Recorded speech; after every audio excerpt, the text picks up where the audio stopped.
Olá pessoal, na aula de hoje nós vamos trabalhar com cores e fundos.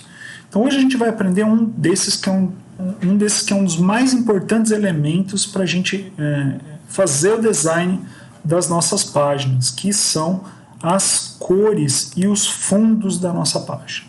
Quando a gente fala de fundos, a gente está falando de fundos que têm cores e de fundos que têm imagens. Okay? E a gente vai aprender exatamente como funcionam as cores em HTML e CSS. Então eu deixei aqui pré-escrito um index.html, que ele tem aqui o nosso template padrão de HTML, e eu coloquei aqui um único elemento, que é uma caixa, né? Que eu dei o ID de caixa, que ele é uma div, então ela é exatamente essa divisão que vocês estão vendo aqui, contendo um parágrafo de texto. Tá? Eu precisei escrever alguma estilização aqui para ela ficar nesse formato, com essa borda, enfim, para a gente poder estilizar a cor de fundo. Mas não se preocupem com o que foi feito aqui, a gente vai ver isso quando a gente falar de layout. Tá? Eu deixei ele aqui interno, isso aqui não vai atrapalhar, né? Deixei aqui também uma imagem fundo JPEG que a gente vai usar em alguns momentos. Eu vou tirar isso aqui e vamos nos concentrar somente no estilo deste elemento aqui, no que se refere a cores de fundo e de letra. Tá? Então, basicamente, color, vocês já conhecem, né? É a propriedade que vai permitir mudar a cor do texto, né, do elemento. Então, eu mudei aqui para todo mundo que está dentro de caixa a cor do elemento para vermelho. Okay? Isso aqui a gente pode fazer usando color, a cor principal. Né? Mas o que a gente vai usar hoje para facilitar a visualização é a cor de fundo, através da propriedade background color. Você pode usar aqui no Emmet o atalho BGC. Se você der Enter, ele já automaticamente já te dá a opção de você digitar a cor. E por padrão ele já vem branco, né, pré-selecionado. Então, bem rapidinho, BGC Enter, você já tem um fundo branco. Obviamente que a maioria das vezes você não vai querer branco, né? Então a gente tem que aprender quais são as maneiras de escrever uma cor agora em CSS. Então a primeira maneira que a gente tem aqui é usando um identificador textual. Então, vocês já viram, né? Se eu escrever a palavra red, ele vai pintar para mim de vermelho. Red é um atalho para uma cor em CSS. Da mesma maneira, a gente tem blue, a gente tem green, a gente tem black, a gente tem silver, um prateado, a gente tem gold, um dourado, a gente tem, enfim, são muitas e muitas e muitas cores, se não me engano são 140, deixa eu só confirmar aqui, são 140 palavras-chave de cores, porém, né, 140 num universo de 16 milhões de cores é realmente muito pouco. E se eu quiser usar um tom um pouquinho diferente desse, né? Então eu não vou poder usar esses atalhos do HTML, eu vou ter que usar uma cor num código hexadecimal. Pelo menos essa é a primeira maneira que a gente aprende. Como é que vai fazer isso? Eu vou colocar um símbolo de escopo e vou escrever aqui 3 números em hexadecimal de 2 dígitos cada um. Então, por exemplo, eu posso escrever o número 000000. Se eu salvar, vocês vão ver que 000000 indica a cor preta. Esse é o menor código possível. Ao contrário, se eu colocar FF e salvar, vocês vão ver a cor branca. Esse é o maior número possível. Então, como é que vai funcionar aqui, né? Você vai ter o sinal de escopo, você vai ter 2 cores para o vermelho, 2 cores para o verde, 2 dígitos para o verde e 2 dígitos para o azul. sendo que cada dígito ele vai de 00 a FF, sendo 00 menor e FF o maior. E aí a gente vai combinar os 3 canais de cor para ter as cores secundárias, né? Então, preto é a ausência total de cor, a gente já tinha feito ele com tudo 0, né? Branco é a presença de todas as cores no seu máximo, né? Então a gente conseguiu isso com tudo F. E as demais cores a gente vai fazer tratando os canais individualmente. Então, por exemplo, se eu vier aqui pegar só o canal vermelho, que são os 2 primeiros dígitos, deixar F e desligar os demais, 0000, você vai ter a cor vermelha pura. Analogamente, se eu tirar o vermelho e colocar tudo no canal verde, a gente vai ter um verde puro, e a mesma coisa vai acontecer se eu fizer com o canal azul, ok? Então percebam, né? Cada 2 dígitos eu vou ter o canal R de vermelho, o canal G de verde e o canal B de azul. Tá? E também posso fazer as combinações para formar as cores secundárias. Então, se eu juntar azul com vermelho, eu vou ter este tom aqui que a gente chama de magenta. Se eu somar azul com verde, eu vou ter cian. E se eu juntar vermelho com verde, eu vou ter amarelo. Então vamos testar lá, né? Por exemplo, eu estou com o canal azul no máximo, vamos colocar também o canal vermelho no máximo. E aí você vai ter o tom magenta, né? Você está somando luz. Lembre-se que o seu monitor vai emitir luz, e ele está emitindo luz nessas 3 cores que você está manipulando para formar a cor que você desejar. Tá? Vamos ver um outro exemplo aqui, né? Vamos ver este tom aqui, que eu não salvei ainda, não. Mas se eu tiver vermelho e verde, ao salvar, né, amarelo, porque ele tem 0 de azul. Qualquer combinação intermediária aqui é possível também, tá? Então deixa eu pegar aqui, por exemplo, um azul padrão. Se eu tirar um pouco, né? Isso aqui é pensa numa lanterna azul ligada no máximo. Se eu deixar ela mais fraca, colocar, por exemplo, o número 80, que é menor, né? Você vai ter menos luz azul. Se eu colocar menos ainda, 40, por exemplo, você vai ter ainda menos luz azul. Então você está escurecendo. Você tira a luz, né? Até que você tire toda a luz e você tenha preto. Se você ligar só um pouquinho da luz vermelha aqui, você vai estar levemente avermelhado. Se você ligar mais ainda o vermelho, você avermelhou mais. Se você ligar a luz vermelha no máximo, que é FF, você chega ao vermelho final, né?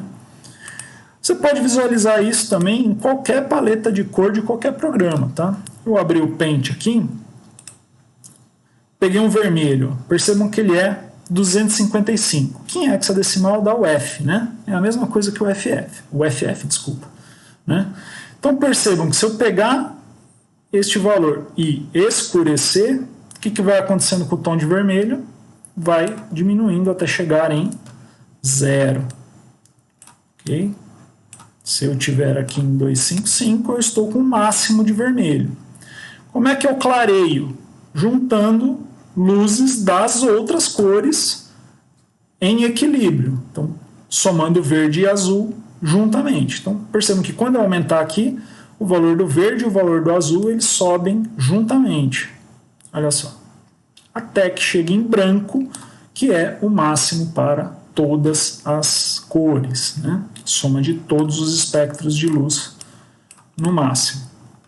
Então assim você vai manipulando os seus valores.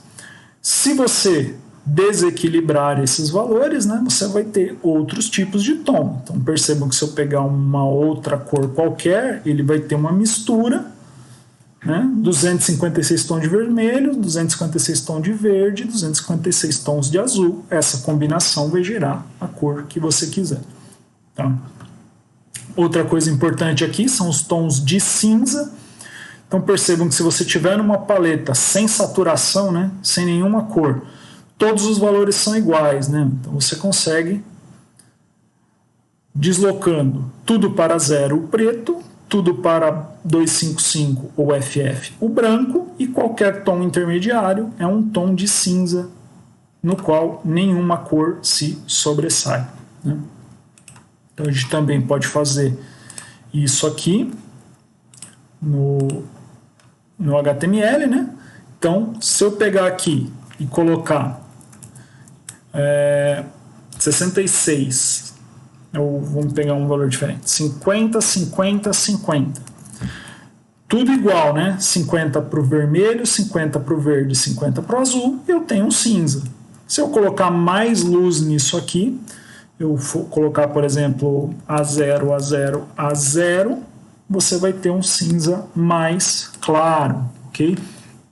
Mas sempre quando eu tiver cinza, eu vou ter os 3 tons iguais. Obviamente que se eu pegar um deles e adicionar mais azul nesse cinza, né, eu vou ter um tom mais azulado. E é assim que a gente vai trabalhando as cores para chegar no tom que a gente quiser, tá? Outra coisa que a gente pode fazer, nos casos dos cinzas, né, se a gente quiser um cinza, por exemplo, 33, 33, 33, né, você pode simplesmente colocar 333, que ele vai entender que cada 3 vale por 2. Da mesma maneira que se eu quiser um preto, eu posso colocar só 3 zeros. Se eu quiser um branco, eu posso colocar só 3 Fs. Tá? Isso dá uma facilitada na hora de escrever.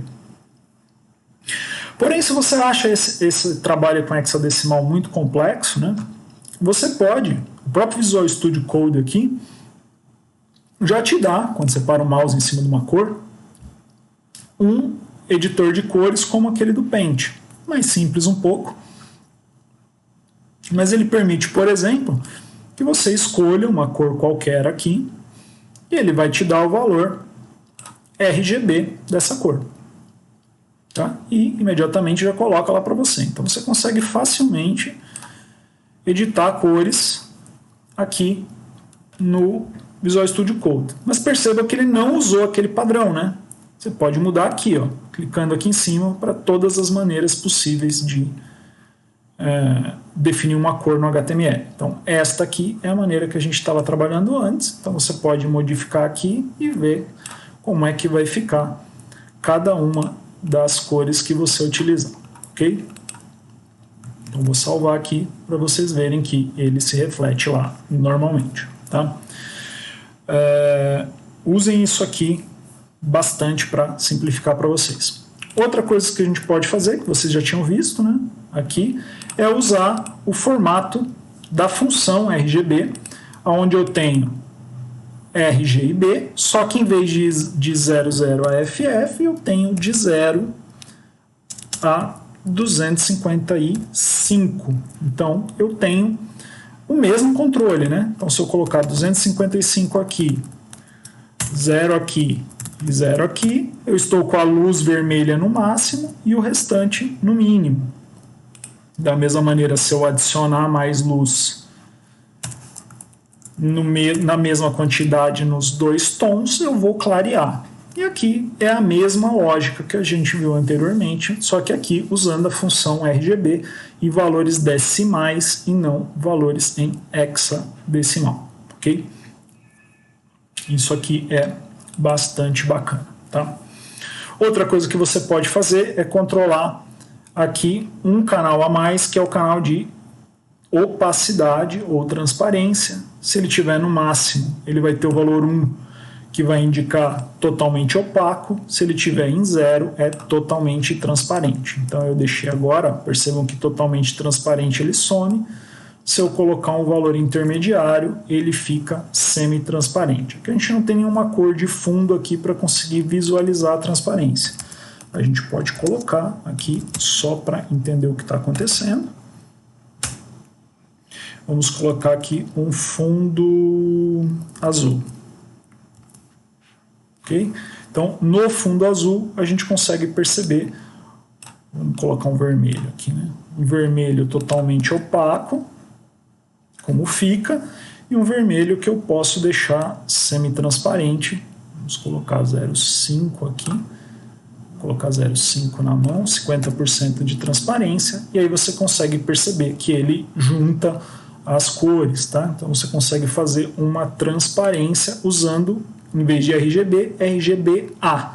Esse A vem de canal alfa, ok? Também é possível fazer ele com o RGB, sendo que você vai ter mais 2 itens para alfa. Então aqui 50% dá 80, FF daria 1, né, que é 100%, então ele totalmente opaco, e 00, 0% totalmente transparente. Okay? Então, todas essas maneiras você tem de definir cores no nosso CSS. Okay?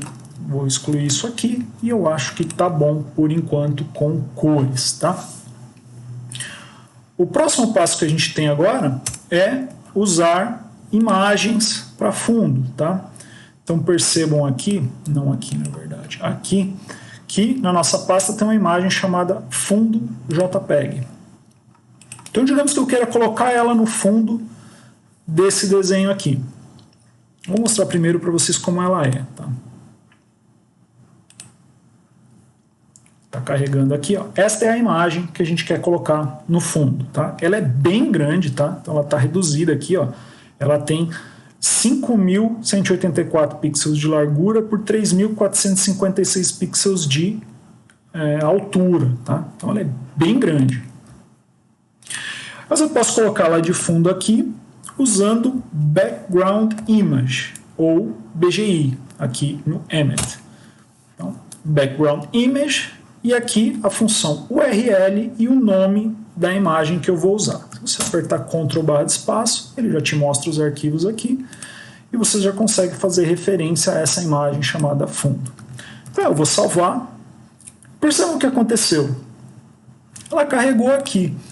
Se vocês prestarem bem atenção, vocês vão ver que o que ela está mostrando aqui, ó, é este cantinho aqui, ó, bem pequenininho. Ó, essa mancha aqui, ó, é justamente essa mancha aqui. Ó.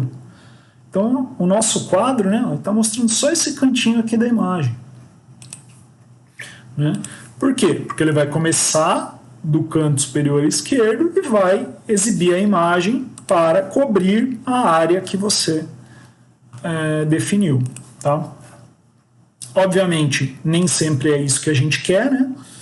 Então a gente consegue ter algum controle sobre isso, como, por exemplo, usando Background Size, né, com o atalho BGS, e usando, por exemplo, aqui a opção Cover.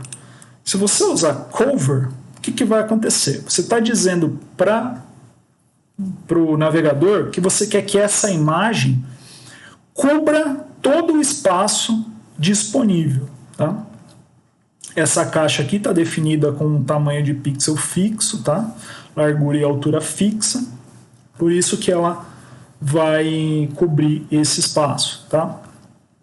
Então, Cover serve para isso. A imagem potencialmente não vai ser exibida inteira, então pode ser que ela fique parte para fora, mas ela vai cobrir toda a área do desenho. Outra coisa que você pode usar aqui em vez de Cover é Contain. Contain, o que vai acontecer é um pouco diferente. Ele vai exibir a imagem inteira, então percebam que a imagem aparece toda, e ele vai repetir essa imagem até que o espaço seja todo preenchido. Tá? Então, Contain está me dizendo o seguinte: o espaço tem que conter a imagem completa. Tá? A gente também pode, por exemplo, configurar a posição da imagem, Background Position, e E a gente pode, por exemplo, dizer que a nossa imagem vai ficar centralizada, ok? Então percebam que agora, né, a repetição ela vai para um lado ou para outro, sem nenhum problema. A gente poderia colocar ela embaixo também com bottom, ok? Sem nenhum problema, ou left e right, se a sua imagem fosse de pé e não deitada, né? E combinação também, left, right, top, bottom, center, sem nenhum problema, usem as duas palavras que vai funcionar. E percebam que ele repetiu aqui, né? A gente pode controlar a repetição dizendo, por exemplo, background repeat. E se a gente usar a opção no repeat, aí o nosso fundo não vai se repetir, tá? E aí você consegue ter exatamente essa funcionalidade que você quer. E você pode também, em conjunto com background image, usar background color. E aqui escolher uma cor da sua paleta de preferência. Vamos aqui, por exemplo, Rebecca Purple. Opa, que eu escrevi errado? Acho que sim. 2 Cs, 2 Cs. Ok, e aí a gente tem tanto a cor quanto a imagem de fundo para a cor ocupar aqueles espaços que a imagem não ocupa, né? Então, essa é uma maneira boa da gente trabalhar. A última coisa que a gente vai fazer aqui eu vou tirar isso aqui, vou deixar somente essa imagem, quando eu quero usar um fundo que é uma imagem, só que essa imagem é formada por um degradê. Tá? Se essa imagem for formada por um degradê, eu posso fazer com que o próprio navegador gere esse degradê para mim, em vez de eu criar uma imagem com degradê e importar ela para cá. Tá? Então, percebam que não é uma cor, ela é uma imagem. Tá? Eu vou usar background image. Só que em vez de usar o URL aqui, eu vou usar outra função, vou usar a função linear gradient. Okay? Quando eu usar a linear gradient, o que eu vou fazer? Eu vou passar duas coisas para ele. Primeiro, a direção e depois as cores que eu vou usar no gradiente. Então, por exemplo, eu posso passar aqui para ele to bottom, porque eu quero que comece em cima e termine embaixo. Poderia ser to right, to left, to top. Tá? Então vamos aqui, to bottom. E aí, separado por vírgula, eu vou passar a sequência de cores que eu quero que ele faça. Então eu poderia, por exemplo, dizer que ele vai começar com vermelho no 0% e vai terminar com azul no 100%. Quando eu salvar isso aqui, o navegador vai gerar para mim esse degradê como uma imagem e vai posicionar ele no nosso fundo com a sequência que a gente fez aqui. Tá? Percebam que eu usei to bottom aqui, poderia ter usado to left, sem nenhum problema, ok? E poderia também indicar um ângulo, tá? Então, se eu colocar, por exemplo, 45 de degrees, né, de graus, eu vou ter o meu ângulo em 45 graus, e aí eu posso colocar qualquer grau, sendo que 0 deg é aqui, né, para cima, né, ele está apontando para cima, ó, então ele começou no vermelho e terminou azul para cima. E no sentido horário, você vai colocando quantos graus você quiser, ou use aquelas palavrinhas que a gente viu, como por exemplo, to bottom. Tá? Opa, fechei aqui sem querer. Outra coisa que a gente pode fazer, né? Eu vou quebrar as linhas para ficar um pouquinho mais fácil de visualizar aqui. É que você pode colocar quantas cores intermediárias você quiser, tá? Então, por exemplo, digamos que eu quero que ele vá, em vez de ir até o azul no 100%, eu quero que no 50% vamos lá.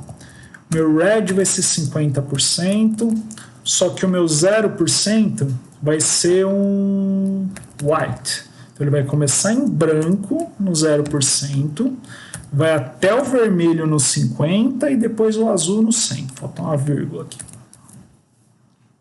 Olha lá. Então ele foi do 0 ao 50 vermelho e do 50 ao 100 azul. Você pode colocar quantas você quiser, tá? Um efeito muito bacana nisso aqui é que você pode ter, por exemplo, um red começando no 51%, e aqui antes um pouco você pode ter, por exemplo, um light red, nem sei se existe. Não. Então vamos pegar o red aqui, só que vamos alterar ele aqui. Vamos pegar um vermelhinho, mas mais discreto. E aí, ó, você consegue ter, né? Quando você tem essa quebra num percentual muito pequeno, muito pouca diferença, mas cores que são tons muito diferentes, você consegue esse efeito muito bacana aqui, né? Lembra vagamente um pôr do sol. Isso aqui poderia ser um pouquinho mais azulado, por exemplo, né? Vamos mudar aqui, botar um tom mais celeste. E aí você quase tem um pôr do sol, né? Então, esse tipo de degradê você consegue fazer só controlando aqui a função Linear Gradient, ok? Para gerar uma imagem, tá? Lembrando que ela está gerando para você aqui uma imagem, ok? Então a gente aprendeu várias coisas de como trabalhar com cor, como trabalhar com imagens de fundo e como degradê. E a gente vai, então, aprendendo aos poucos a estilizar as nossas páginas CSS com HTML e CSS. Então, muito obrigado e até a nossa próxima aula.